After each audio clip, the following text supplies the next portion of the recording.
Portland, Oregon. I drove all the way down here. A bunch of us drove from Portland. I drove in a car full of unvaccinated people, apparently. So that's exciting for me.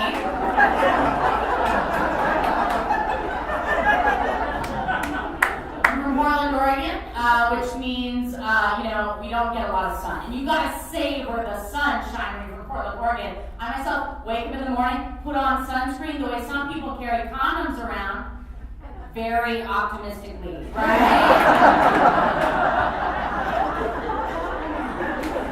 Hey! I hope this shit doesn't expire. From Portland, which means I drive around. Sometimes I'm driving and I get really, really angry and I almost use my horn, but then I don't. Cool off. Rethink things. I'm from Portland. Despite my look, I'm a huge Portland Trailblazer fan. Anybody else know those Trailblazers? Nope. Okay. No, we got the Springfield Saucer Balkers, and they're way better. Trailblazers are great. Love the Portland Trailblazers. Despite the fact that I don't look like a sports fan, right? You're looking at me, and you're like, you don't like sports, Pruett. You like soup and musical theater. I'm showing incredible restraint right now by being on this beautiful musical theater stage and not tap dancing. Oh my God! What I wouldn't give her some sequins. Now I know.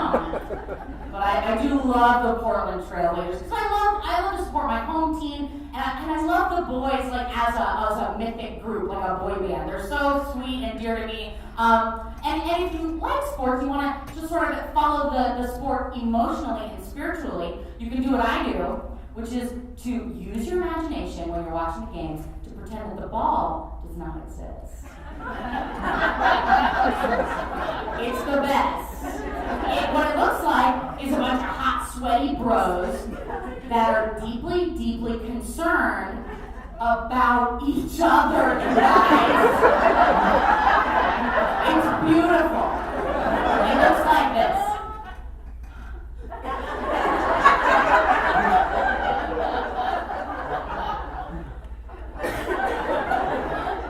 Hello? Are you mad right now?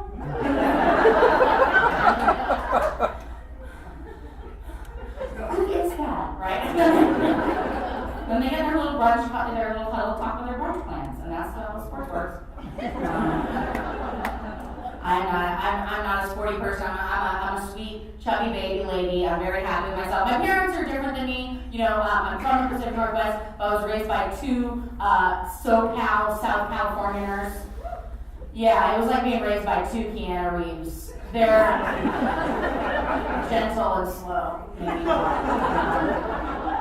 My mother is beautiful. She was a prom queen, And then she grew up, she became a hairstylist. Now she has all of her makeup tattooed onto her face. And she has hair, this is true, she has hair transplanted from her head into her eyelashes. Yeah, and her eyelashes grow. And if she doesn't trim them, she looks like Snuffleupagus.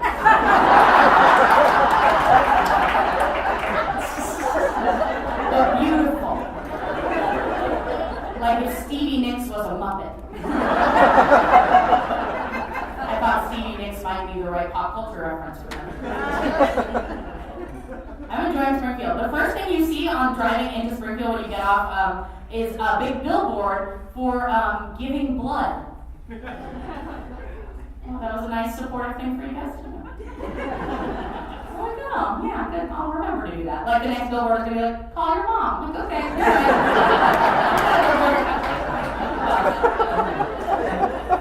I love my mom. My mom is a beautiful lady who is half Korean, making me a quarter Korean. We both look like white people, which has been helpful. But my mom said a scary thing to me the other day, the scariest thing you can hear from your white parent. She said, Brianna, I think I was the victim of reverse racism. I was like, okay, Mom, why don't you tell me exactly what happened quickly and quietly before I alienate everybody at this Whole Foods right now.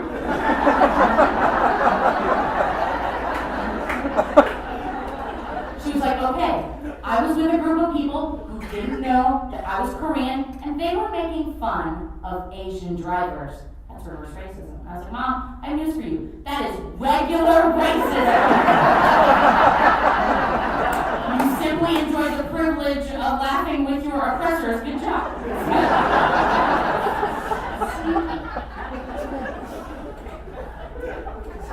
Other things about me, you guys can see me, I'm a bigger girl and a thicker woman. I'm comfortable with my skin and bones, which means some middle school bully really dropped the ball here, because I'm fine.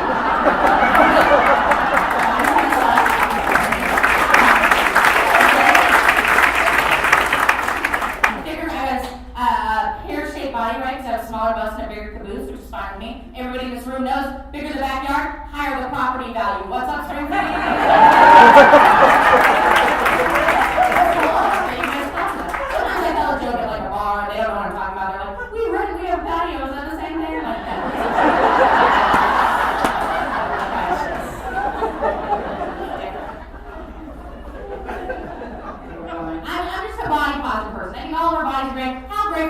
That they got us here to the theater tonight, you know, how nice, they're doing a good job, you know. I don't think anyone in this room should feel shame about the size of your body or what your body looks like, right? Just for the smells and what is free from it, back. Everything else, yay, celebrate. Clap your hands if you've heard the expression BBW before. Who's heard that expression? Okay, Springfield. A lot of people who are hooking up on the internet. Good for you. For those of you who don't know, BBW is an acronym. Stands for Big Beautiful Woman. It's something we came up with because we were having a real branding problem, right? In the lab, came up with BBW. I think that's an okay acronym. You know, it's got all the major attractions in there, but I prefer to identify personally as a plus size hottie. A PSH. A psh, if you will. Right to the point. That's right in there. Gotta love yourself. One of my day jobs back in Portland, I work at a bakery, but it's kind of like a fancy high-end bakery. You know, a lot of macchiatos coming out. All these ladies come through like, oh my God, everything looks so good in here. Oh my God. Oh my God, I shouldn't even be in here right now. Oh my God, it's so tempting. Oh my God. And then they look at me, and they're like, how do you do it? How do you work here? Like, lady, can you see me right now? I just eat this stuff, it's great. I don't think this is an eating disorder, but I like look in the mirror, fall in love with myself, and celebrate with a ham and cheese croissant. That's kind of my lifestyle. A lot of people really impressed by the way I pronounce croissant. Pretty sophisticated. No, I pronounce it that way because ethnically, I'm 1/4 Korean, I'm 1/4 asshole, and that's how we decide. It's a little bit better. People do. I sometimes visit Los Angeles doing stand-up. Do you like Los Angeles? Are we fine with Los Angeles? Yeah! In Portland, people are like, bam! They hate Los Angeles because they're coming and building condos on everything. So, but I like going to Los Angeles. I always stay with a group of my friends in Los Angeles. All of them in this house are all vegan waitresses.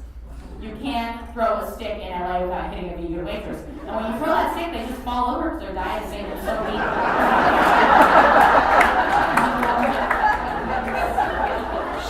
Shake, because they're cool. Now, they're nice people, but they have no idea what my life is like. I had to explain to them what it was like to have thighs that touch at the top. Yeah, they had no idea. I love my thighs, though. I like to just spend some time on stage sometimes, just get with my thighs in front of all you people and just check in. It's a pretty thick legging tonight, don't worry. Guys, I want to tell you in front of all these people, you're doing a tremendous job of connecting my knees to my torso right now. 1 point. Good job. Yeah, that's right, guys. Guys, and you are straight up crushing it and having less hair on you than the bottom part of my leg, right?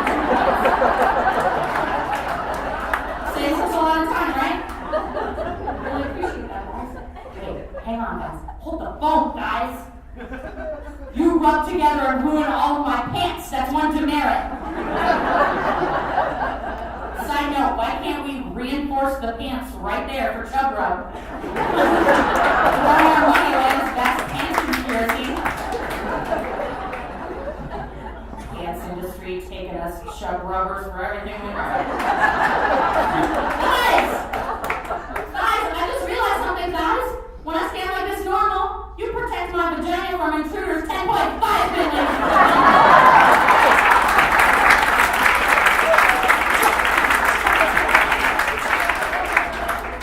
That stuff is just a security breach as far as I'm concerned. Simply a liability. Got to fortify the castle walls to protect the princess, ladies and gentlemen. Right.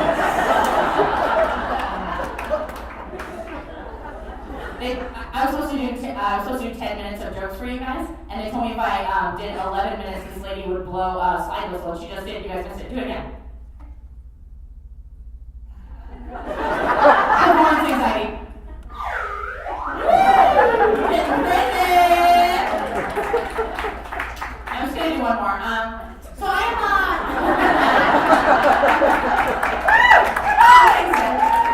we're gonna do the intermission next, and you guys' show is gonna be so awesome. I'm so excited to be here. Thank you guys so much. But so I'll tell you a little bit of a dirty one. Can we do it? Can we hang in there? You were pretty excited when I said vagina, so let's keep it going now.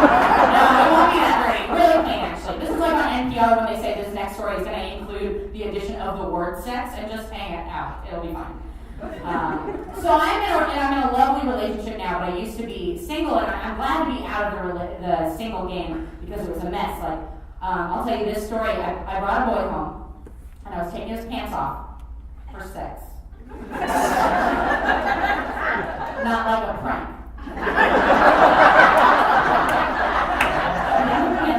And as the pants are coming off, because the angle of the bed or whatever, the contents of his pockets start emptying out all over my bed. And you know what's in his pockets? Change, but like a pound of change. And not just quarters, like laundry day change. It was nickels and pennies. It was suspicious. Why has this guy got so much small change in his pockets? Is he making a lot of wishes? Right? So over my bed. Just treat my bed like a swear jar. I don't want to stop. We're right in the middle of something, so we're just like rolling around on top of this pile of change like some poverty version of a decent proposal.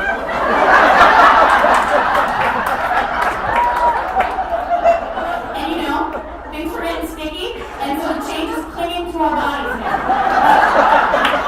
Like coppery scales, like we're garbage mermaids, you know? Or like we're like graduate art school students, like, we're going to cover our bodies in money to represent capitalism and oppression and greed. But our budget is $3.95. Okay. The one fun thing about it is like I had not seen this particular gentleman's goodies before. So the change was pouring out, and I took his pants off, and I saw his penis, and it was a good one. It was right on the money.